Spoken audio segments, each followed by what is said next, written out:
The Game Awards é basicamente o evento mais importante para os videogames desde o fim da E3. Apresentado pelo Jeff Keighley, o TGA que conhecemos hoje surgiu em 2014, sendo Dragon Age Inquisition o primeiro jogo a ganhar o título de jogo do ano. O formato do evento foi mudando muito ao longo dos anos, criando uma polêmica ao redor onde hoje muitos dizem ter um foco maior em trailers e teasers dos novos títulos do que nos próprios premiados jogos e equipes responsáveis pelas obras.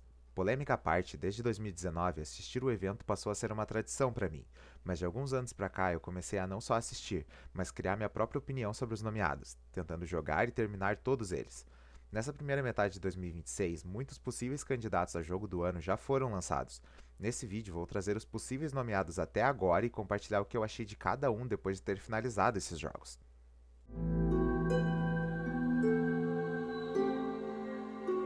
Lançado dia 27 de fevereiro, Resident Evil Requiem é o mais novo jogo dessa franquia tão conhecida. Aqui, os jogadores vão ter dois protagonistas muito diferentes um do outro pela primeira vez. O já conhecido Leon e a mais nova personagem Grace, uma agente do FBI ainda inexperiente. A história aqui é dividida em dois núcleos de gameplay, tendo o Leon com as partes mais cheias de ação, controles rápidos e finalizações cinematográficas, e a Grace, que tem um foco muito maior no terror mesmo, espaços pequenos, um constante monstro perseguindo o jogador e a sensação de saber que ela não é a mais preparada para estar passando por tudo isso.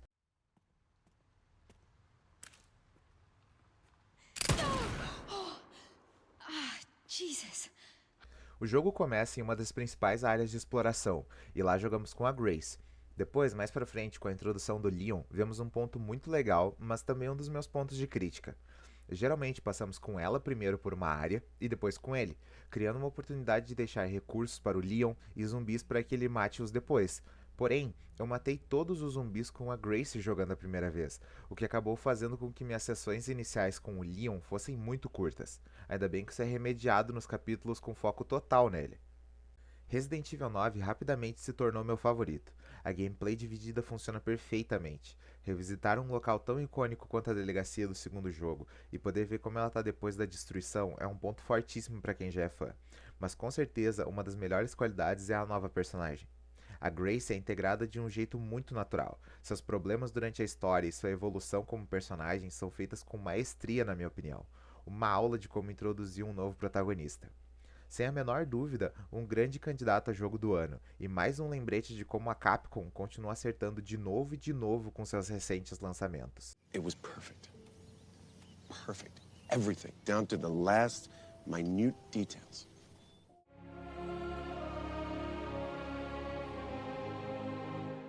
Lançado dia 19 de março, esse é o primeiro jogo single player da desenvolvedora coreana responsável por lançar anteriormente o MMORPG Black Desert.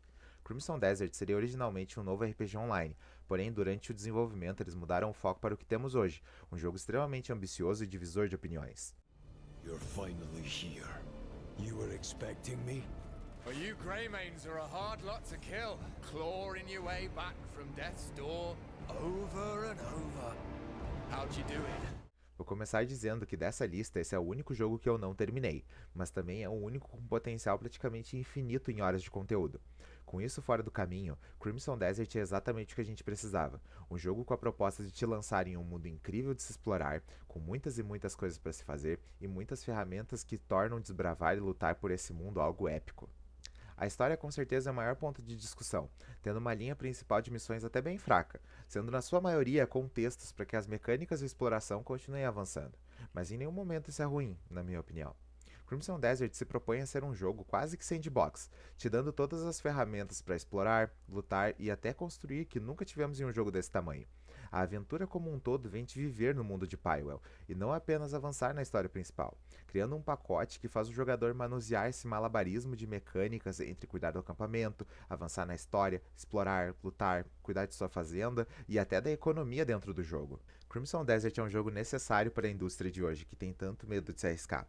Ele se propõe não só a dar as ferramentas para o jogador, mas também um mundo rico e muito divertido de se usar tudo que o jogo oferece. Com constantes atualizações, DLC no futuro, possível multiplayer e tudo que o jogo já tem, Crimson Desert pode não ser nomeado para jogo do ano, mas com certeza vai ser lembrado por anos, não só pelos jogadores, mas por outras grandes desenvolvedoras.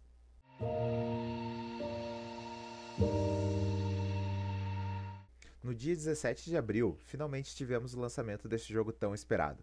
Depois de 3 delays para o seu lançamento, Pragmata foi anunciado lá em 2020, com um delay para 2022 e outro para 2023, só finalmente lançando esse ano. A Capcom é muito conhecida por suas franquias, Devil May Cry, Monster Hunter, Resident Evil e tantas outras, então ver um jogo 100% novo e tão bom quanto Pragmata é algo incrível. No jogo, nós somos o Ryu, um tipo de astronauta mandado para a Lua para consertar uma impressora 3D gigante, basicamente capaz de criar qualquer coisa. Depois de uma grande reviravolta e uma revolução feita pela IA que controla a estação, conhecemos a Diana, uma androide que se torna companheira nessa jornada e o motivo de muitas lágrimas, de felicidade e de tristeza. O combate nesse jogo é diferente de tudo que eu já vi, misturando um minigame de conectar os pontos e tiro em terceira pessoa. As máquinas de Pragmata possuem uma armadura forte demais para as armas de Ryu, então precisamos que a Diana hackeie as defesas dos inimigos e os deixe vulneráveis. Manusear os dois estilos de jogo pode ser muito desafiador no começo, mas conforme avançamos, novas armas entram na lista de equipamentos, novas possibilidades de hacks, uma real evolução não só dos personagens e do jogo, mas do jogador em conseguir utilizar de tudo ao mesmo tempo, já que constantemente perigosos inimigos testarão suas habilidades de usar o arsenal completo do Ryu e da Diana. Pragmata é mais um acerto em cheio da Capcom e uma recomendação muito fácil para quem busca um jogo diferente, divertido e emocionante.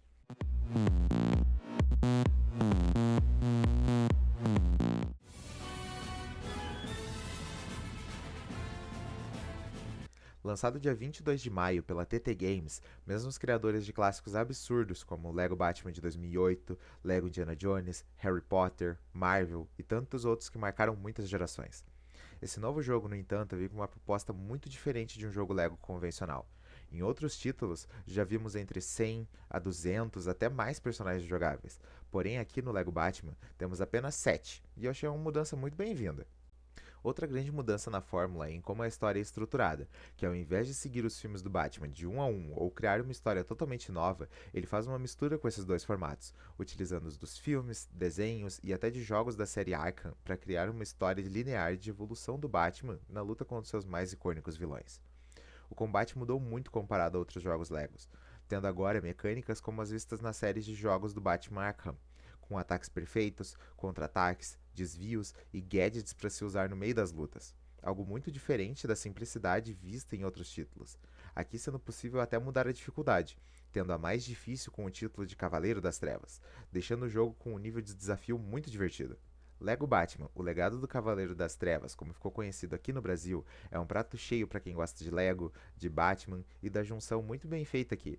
Com desafio no combate, um humor que se encaixa bem e um mundo bem executado, Lego Batman é uma recomendação muito fácil para todas as idades de fãs do morcego.